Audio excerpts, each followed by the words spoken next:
Dylan Cease drawing some interest from the Mariners.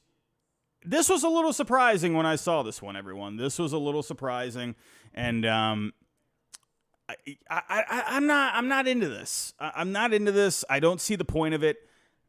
I just don't see why the Mariners. Now, we have seen them linked to Blake Snell, but that would make more sense because you're not giving up players to get Blake Snell. You would give up a draft pick, but you're not giving up actual major league ready or close to major league ready players like Bryce Miller or Brian Wu. I don't know. It feels like, is this like a kicking the tires kind of a thing? I don't really know what to make of this, really. It just feels a little odd. The only way I could possibly see this is if maybe a bat gets attached with Dylan Cease. That is very possible. If we go take a look at Dylan Cease, right? Let's focus on Dylan Cease. We all know the numbers with him: an ERA at 4.58, the FIP at a 3.72, the 33 starts, just under 180 innings. Still one of the better pitchers in the game. The stuff has been going down a little bit in the last couple of years. The strikeouts have gone down just a smidge, but it's still a really good number overall. The fastball velocity went down a smidge, but still looking really solid. People look at the ERA and they get really worried about it, but the FIP was really good. He was on a bad team last year. I think personally, Dylan Cease on a better team, it's going to go a long way for him. And, however, if we take a look at the Mariners right now, and, I don't see the point of adding Dylan Cease unless it gets them a bat, right? Now, the rotation with Dylan Cease, that would be awesome. You'd have Castillo, Cease, Kirby, Gilbert. I mean, that's awesome, right? And for the White Sox, it would make a lot of sense for them to get someone like Bryce Miller or Brian Wu. That would be a young guy to put in your rotation, a lot of control, a pitcher that you can build your rotation around. That would be really smart if you ask me. But for the Mariners, I don't see why they would be interested unless they maybe got someone for second or third base. I mean, they've been adding bats. You got Mitch Garver, you got Mitch Haniger as well. You got him back. You brought in Luke Raley. So, I don't know. I'm not really seeing, unless, you got like a righty bat to go with Luke Raley maybe out in left field. That's possible. Could you maybe see a situation with Eloy Jimenez maybe being attached? But Eloy Jimenez, this guy's been very injury prone, seems to be more of a DH at this point. I'm not quite sure about that one. Not quite sure. And when I'm looking at second and third base, I'm seeing Josh Rojas, I'm seeing Luis Urias. There could definitely be an upgrade made there. Absolutely there could. And when I'm thinking of the White Sox, one name does stick out to me that I could see maybe they would like to part with possibly, and that is Yoan Moncada. Had a really bad first half last year, but in the second half, Yoan Moncada really picked it up, did very well in the second half, got hot down the stretch. Now, could you see a situation where maybe for the Mariners, you could attach Yoan Moncada? Now, with Yoan Moncada, the value is underwater at this point. Right now, baseball trade values, they're giving him a negative 10.5 value. Now, maybe the White Sox can pay a little bit of that salary. If we go take a look at what he's making right now, I mean, he's definitely making a hefty amount, 24.8 for this coming year. And then there is a club option for $25 million. So with Moncada, perhaps maybe the second half last year, maybe that's showing some promising things for the future. We'll see. And he is still pretty young, right? 28 years old at this point. He's going to be turning 29 soon, but he's right in his prime. I think with a good second half, I think Moncada is going to have a pretty decent 2024. So if you got Moncada, you could put him at third. Urias, you could put at second, and then Rojas can kind of move around. He can be, more of that utility guy. I could see that. I could see that situation. Eloy Jimenez, yeah, you could put him as like a righty, right? You can have him, split time with Luke Raley, but Garver's already there. It's like, I don't know. I don't really see that very much, to be completely honest with you. But again, I don't see why the Mariners would add Dylan Cease, if they're going to be trading one of these guys like Bryce Miller or Brian Wu, I would imagine it would be to get a bat. So that's the only way I could see them maybe acquiring Dylan Cease. If they acquired Moncada or maybe Eloy Jimenez along with him. And if I'm looking at some other guys that are on the White Sox, there's no one really. Now, people will say Luis Robert Jr., right? I mean, but if you're asking for Robert and Cease, that's going to cost you a ton. I don't see that. Now, that would be amazing if you put Luis I always say Robert Robert. I swear, I go back and forth on them.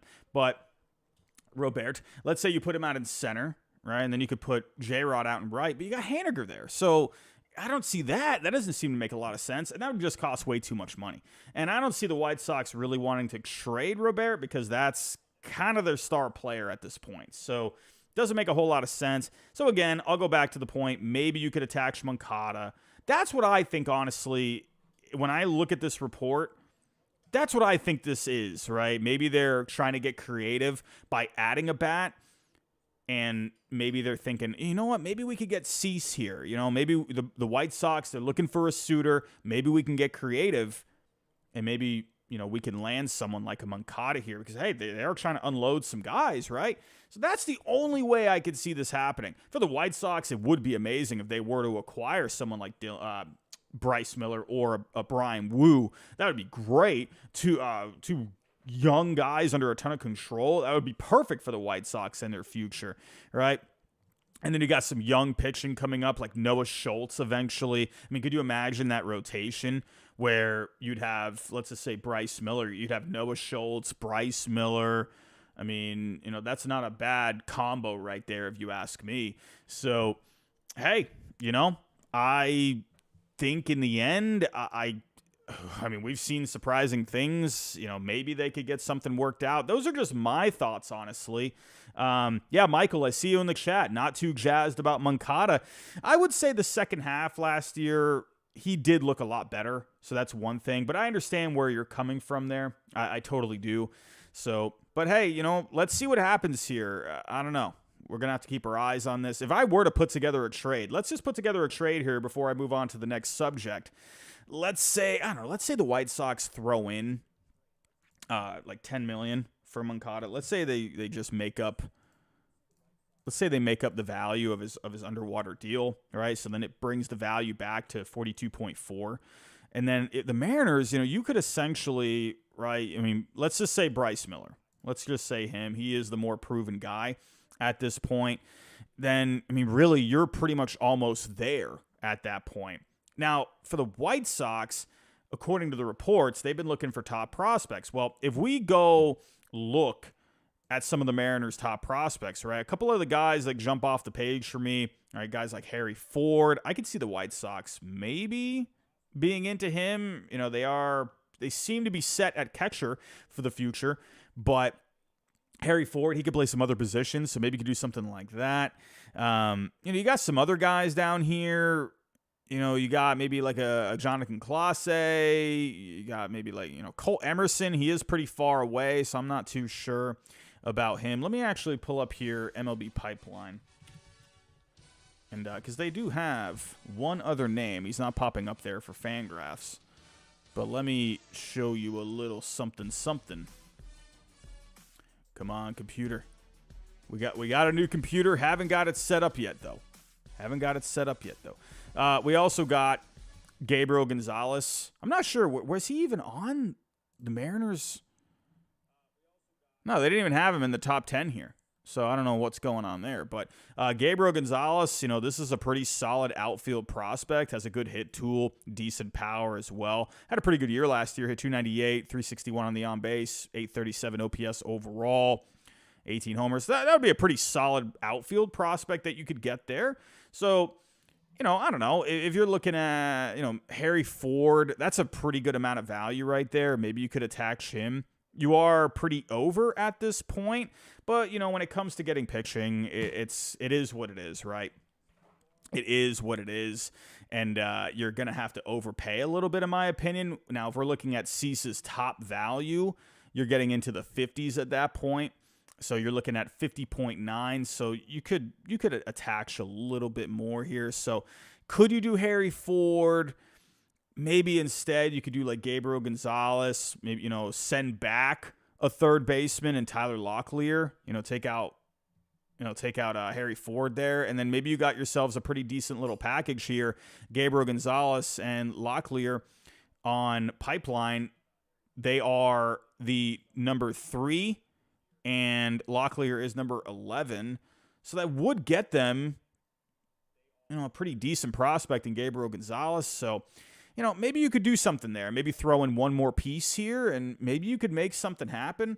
We'll have to see here. It's interesting.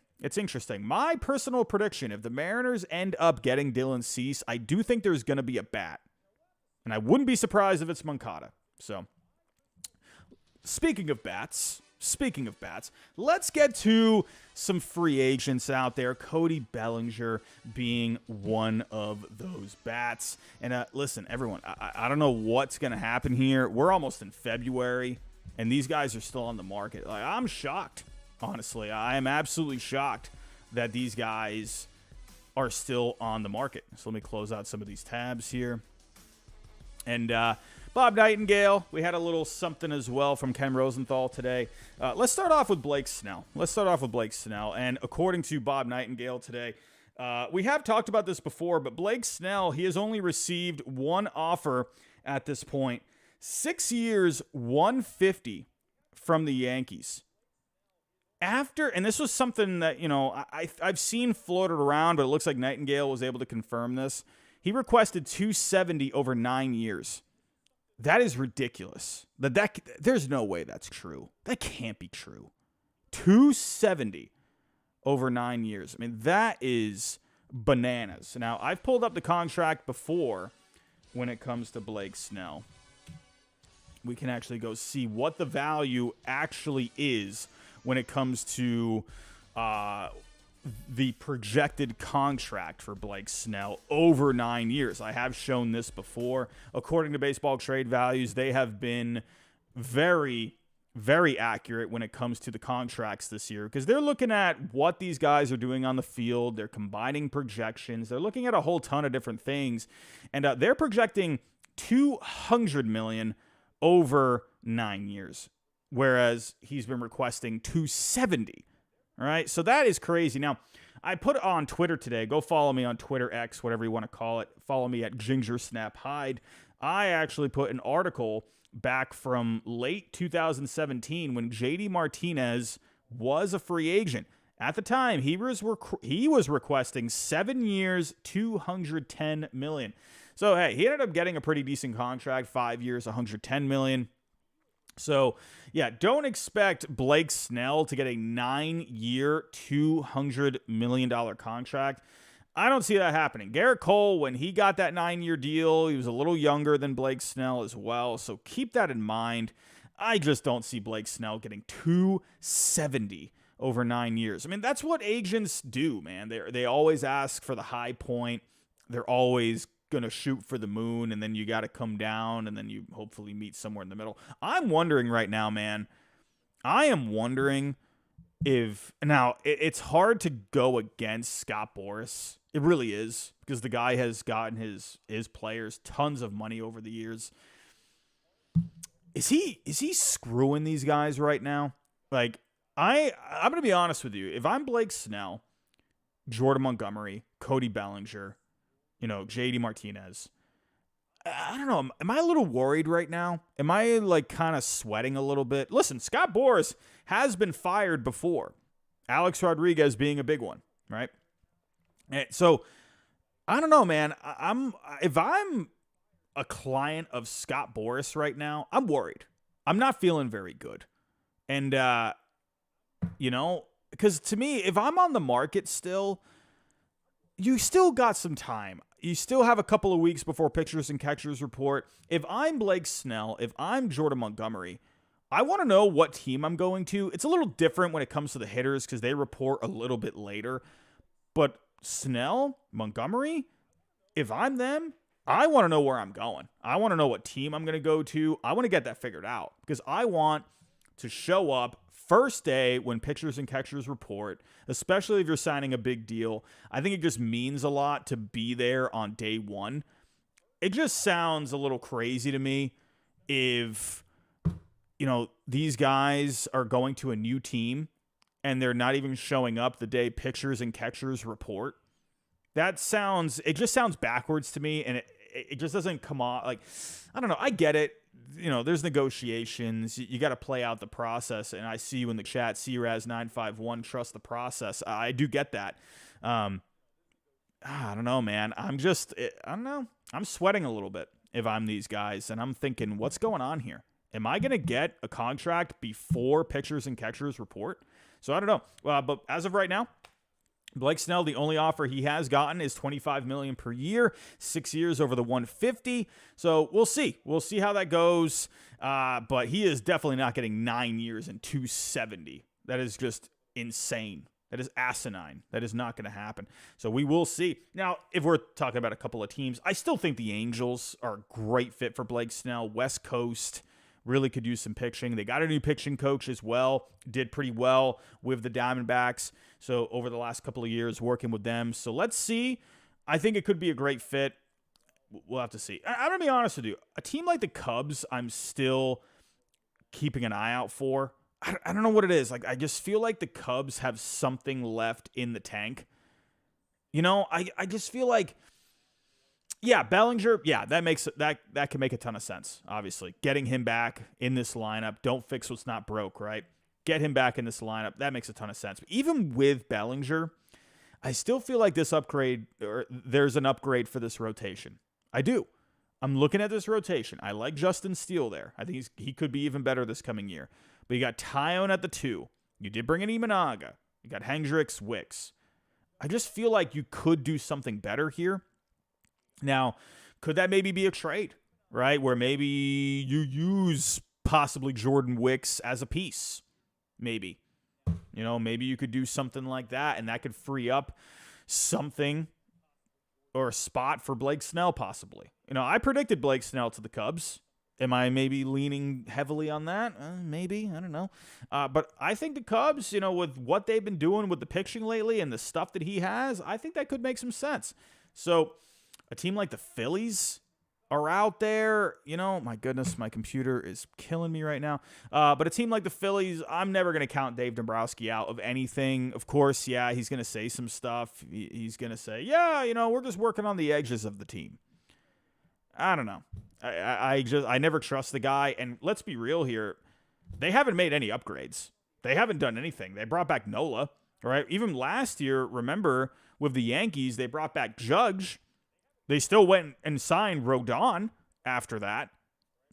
I mean, what have the Phillies done besides bring Nola back? They're just going to run it back? I don't know. I mean, yeah, you're looking at Andrew Painter, coming back from Tommy John this year. Maybe Mick Abel can take that step forward. Great stuff. But, sure, you're getting a younger guy like Keckering in the bullpen, but you don't have Kimbrel anymore. Maybe that's a good thing. I don't know. I don't know. I'm just, Turner, I feel like is going to have a better full season this coming year. So let's see. I just feel like the Phillies, there's something else to do here. My Red Sox, we'll talk about them in just a little bit, but I don't know, man. I think the Red Sox, it's pretty evident now that they're sticking to the game plan. They're looking at 3 years for pitchers, probably max.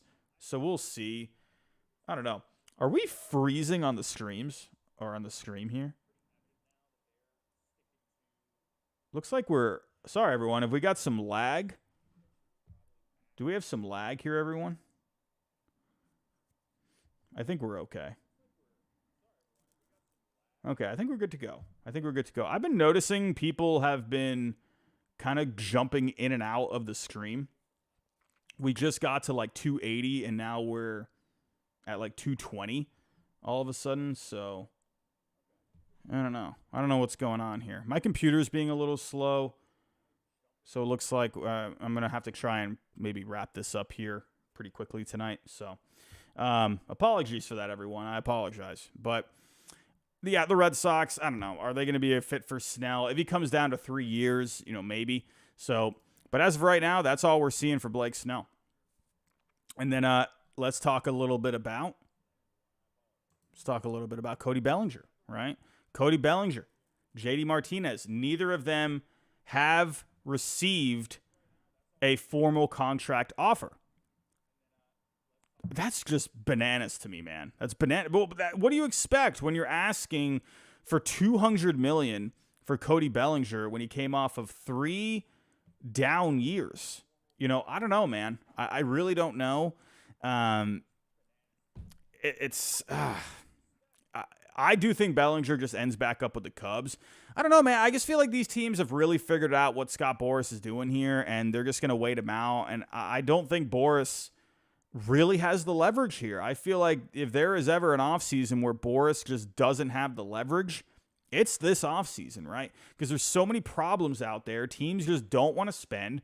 They're already pretty set with their own teams. And you know what I mean? Like, the Rangers, they got issues. We'll talk about the Rangers in just a second.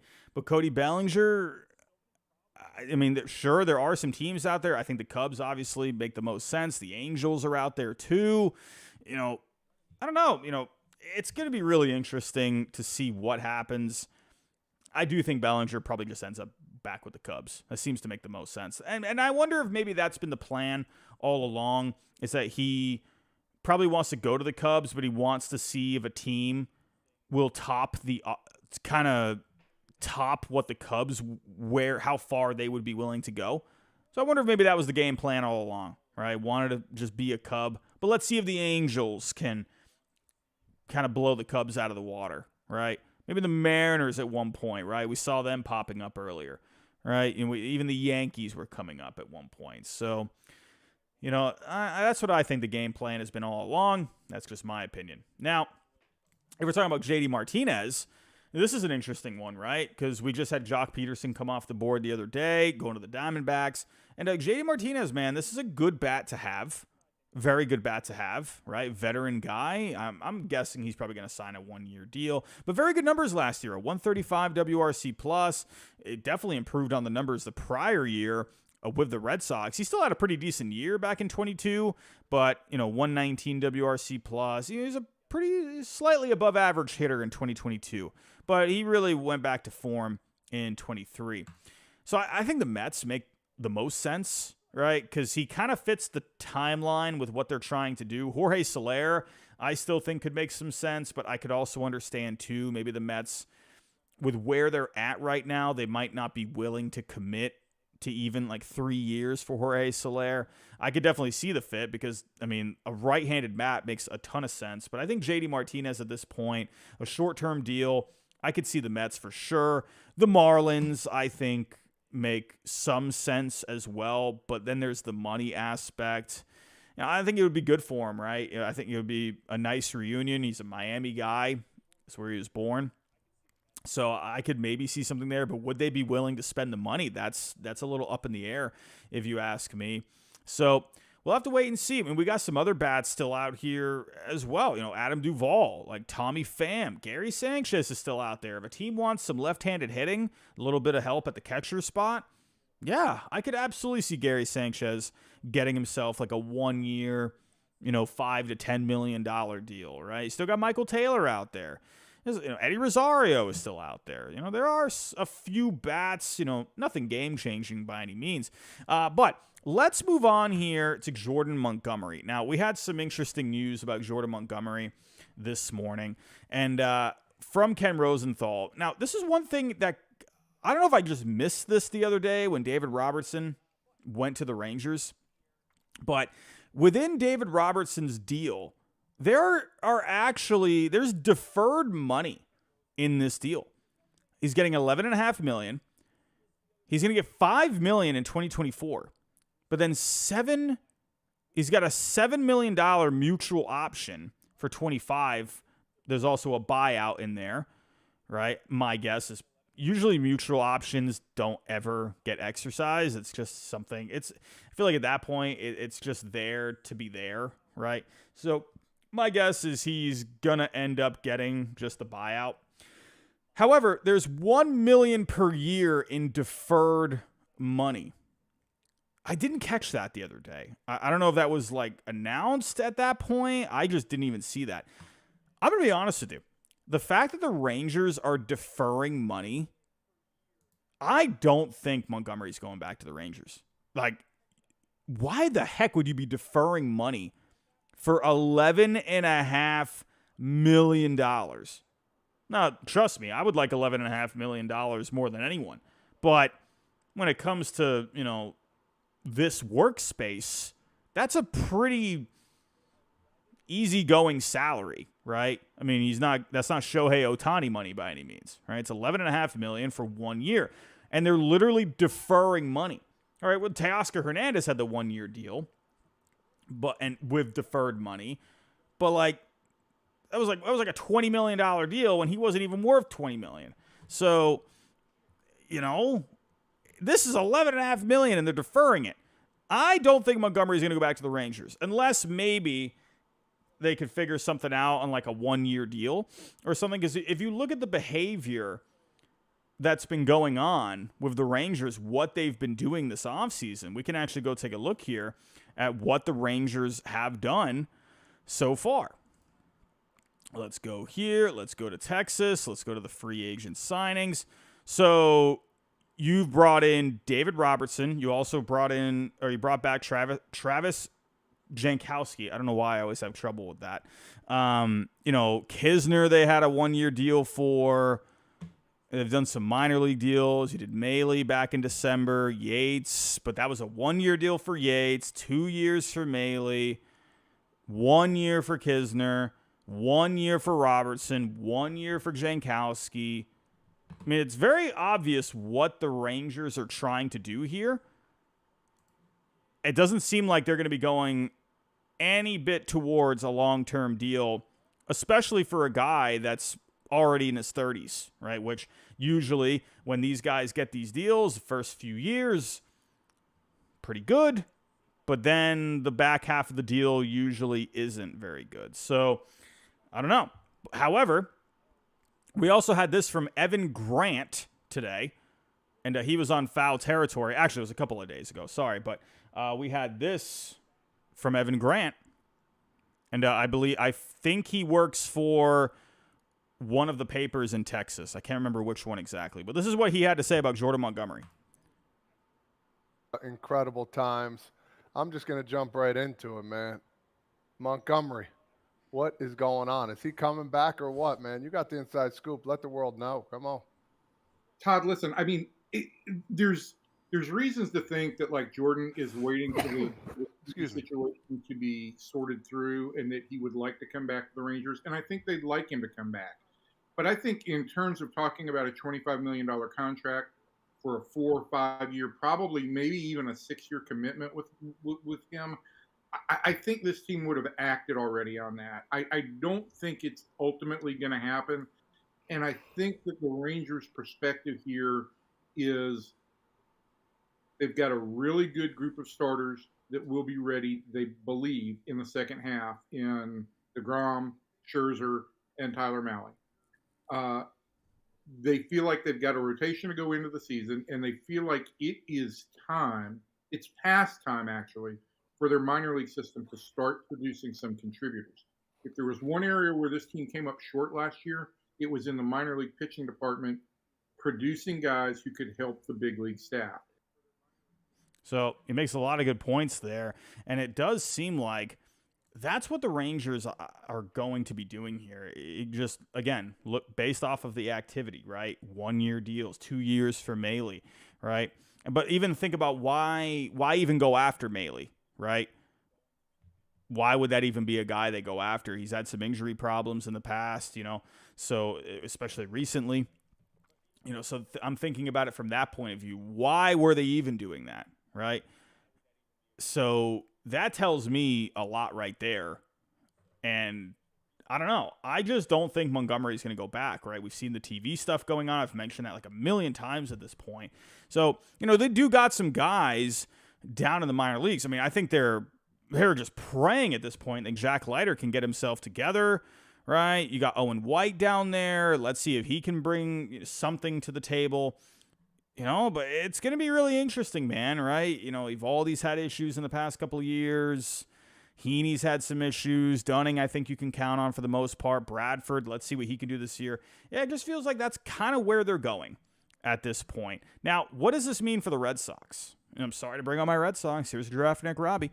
But Ken Rosenthal wrote here, a potential reunion between the Rangers and free agent left-hander Jordan Montgomery remains on hold, perhaps even out of reach. As the delay continues, the opportunity exists for another club to jump into the fray, and it's almost inexplicable the Red Sox are not seizing the moment. He mentioned here in the next paragraph that his wife, Mackenzie, she's in Boston, going for dermatology school at Harvard, and doing her residency. She's doing stuff at the Boston Hospital there. So it makes so much sense for the Red Sox to go after Montgomery here.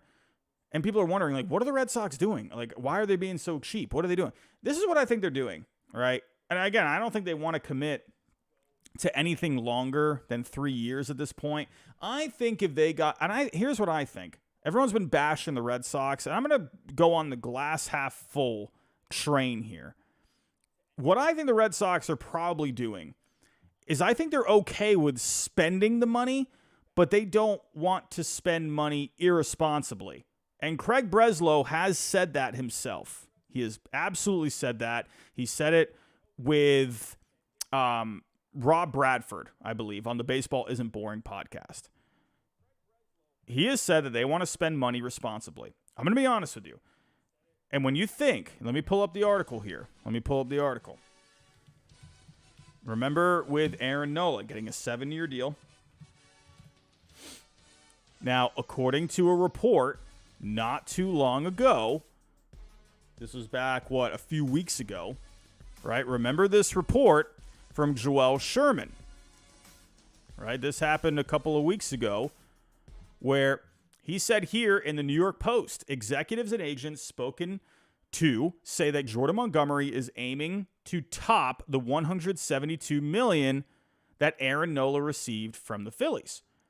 Listen, a lot of these teams are simply, in my opinion, not in the right position. They're either not in the right position or they're in a position where they're not willing to go that far, right? If you think of these teams like the Rangers, I think at this point, based off all the evidence we have, they're not in a position to hand out that kind of money. If they were okay with the TV stuff, I think they probably would do it. But at this point, they're just not able to do it, right? The Yankees, they didn't want to spend the money for him. They didn't want to go more than 5 years for Blake Snell, or 6 years, whatever it was. Either way, and they were only willing to go 150 over 6. I mean, they're definitely not going to do, more than 7 and 172 for Aaron Nola. So if they weren't going to do that for Snell, why would they do that for Jordan Montgomery? I'm just saying. Snell winning a Cy Young last year, completely different story. Yeah, Jordan Montgomery helped win a World Series, but I think Blake Snell, perception-wise, probably is going to get the bigger contract. I think we can all agree on that. So the Yankees weren't going to give him that kind of money. I don't know about these West Coast teams. I feel like there hasn't really been a lot of noise when it comes to the West Coast teams, but I feel like, again, they prefer Blake Snell. Maybe if Snell ends up going somewhere, let's say the Mariners. I'm sorry, I forgot to mention the Mariners earlier for Blake Snell when we talked about some teams, right? They were connected with him, but now they're connected with Dylan Cease, or are they pivoting? I don't know.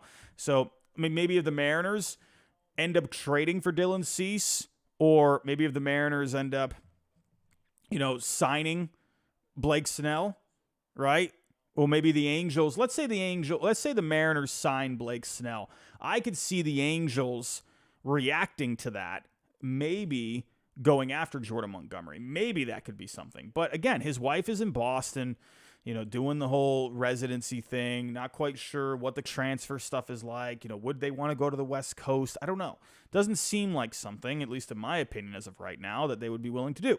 So thinking of the Cubs, I did mention them. The Cubs are interesting.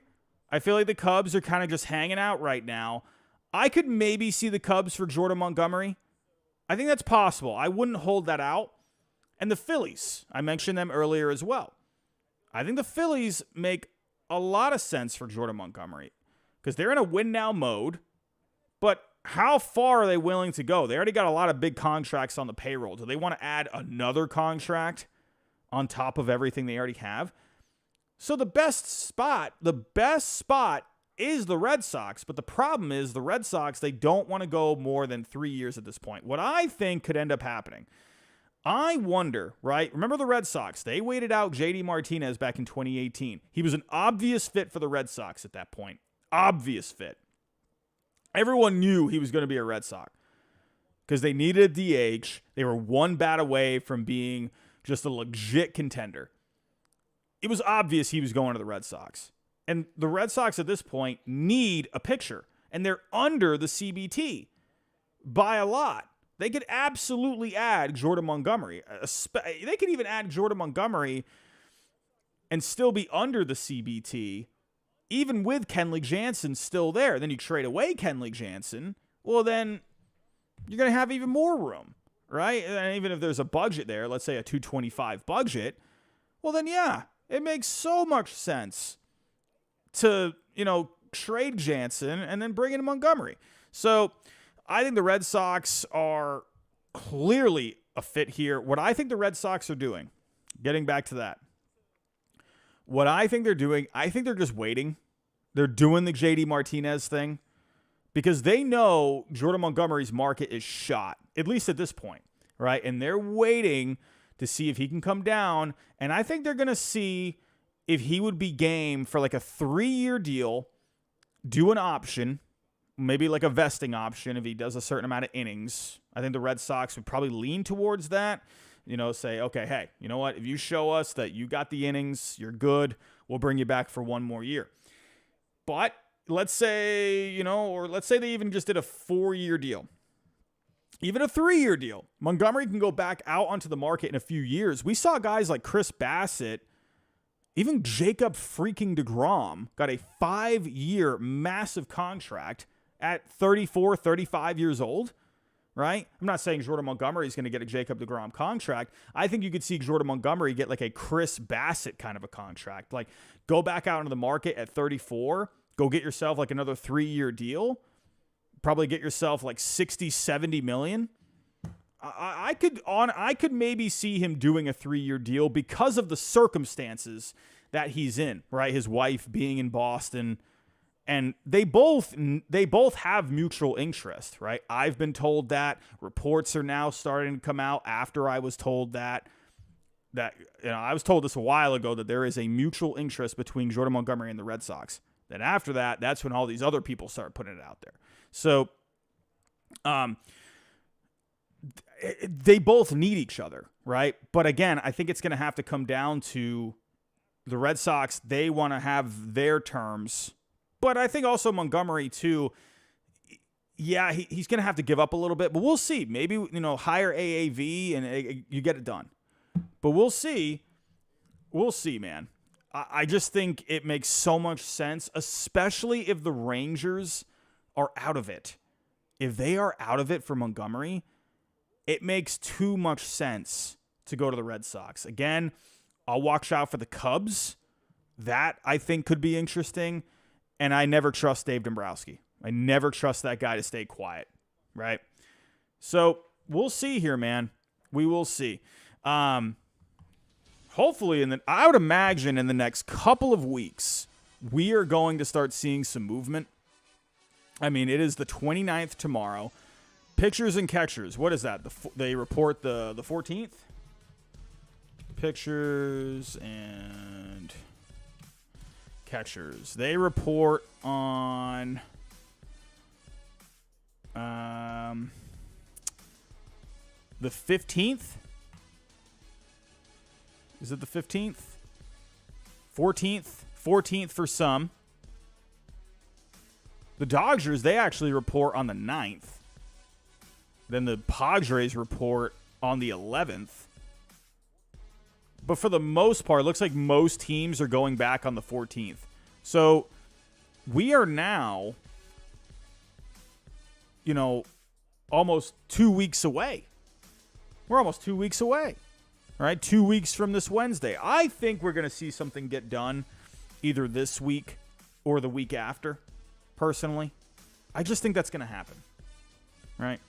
I would imagine at least before that week starts, especially for someone like Montgomery, right? Snell, I think he's at a point where he's like, all right, just tell me when I got my money and I'll go wherever.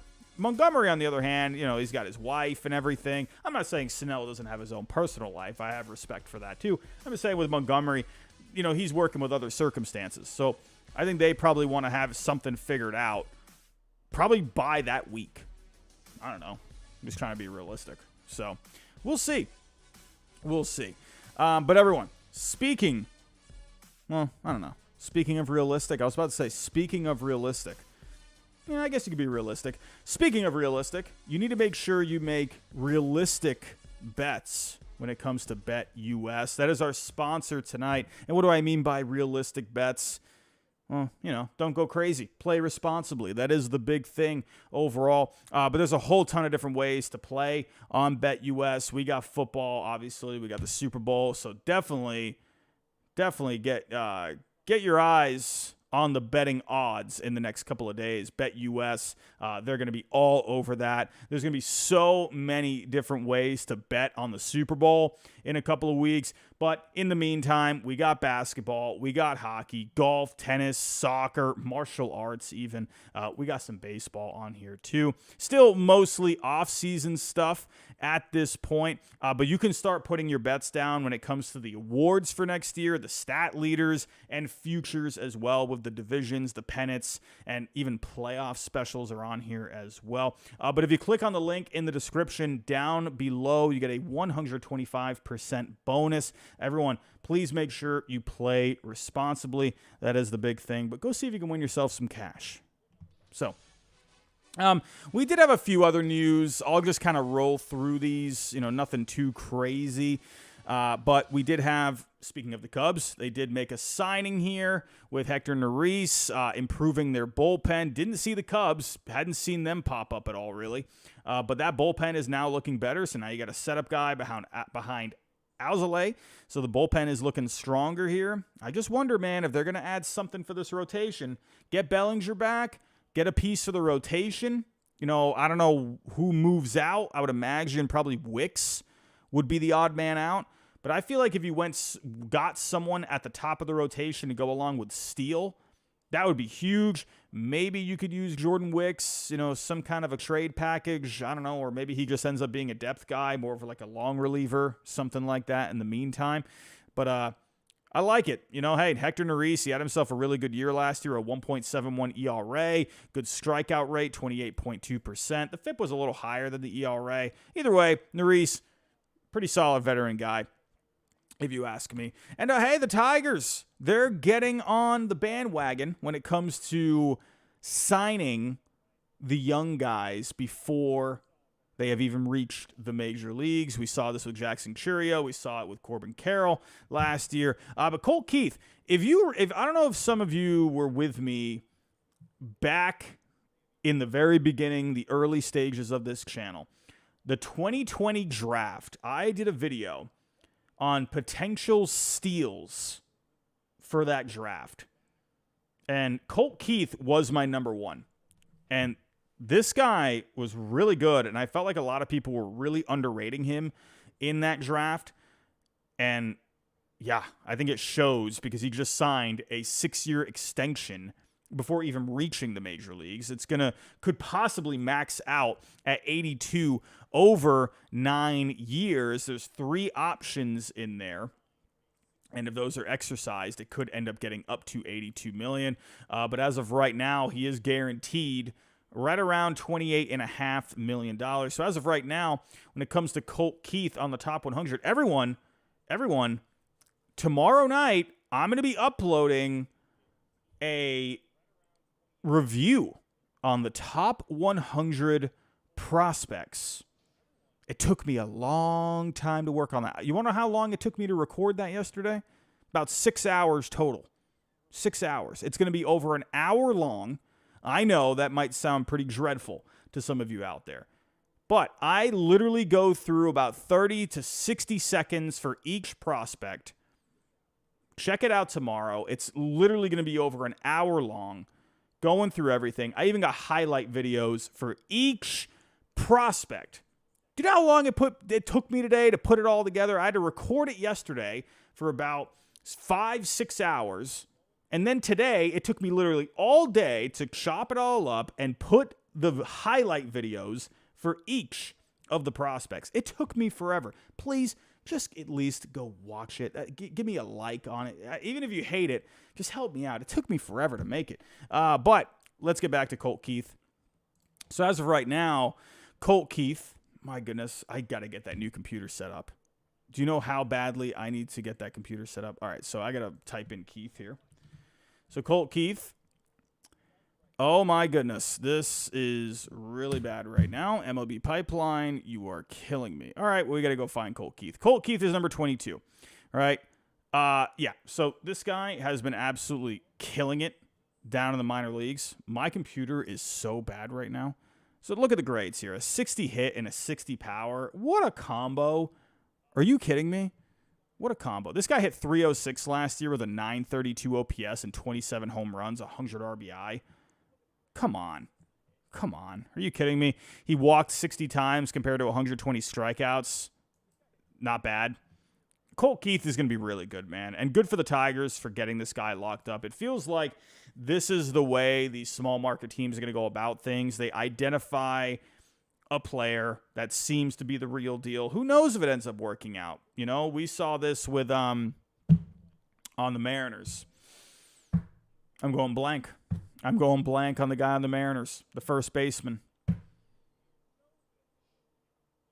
Yep, I'm going completely blank on the name. First baseman. I can't remember his name. Anyone in the chat? Does anyone got it? I've gone completely blank. I can't remember his name. But they signed him to a long-term deal. Didn't quite work out. But Colt Keith, man, again, really good year in the minors last year. A 119 WRC plus. Evan White, Javier Flores, thank you so much. That was absolutely killing me. Evan White.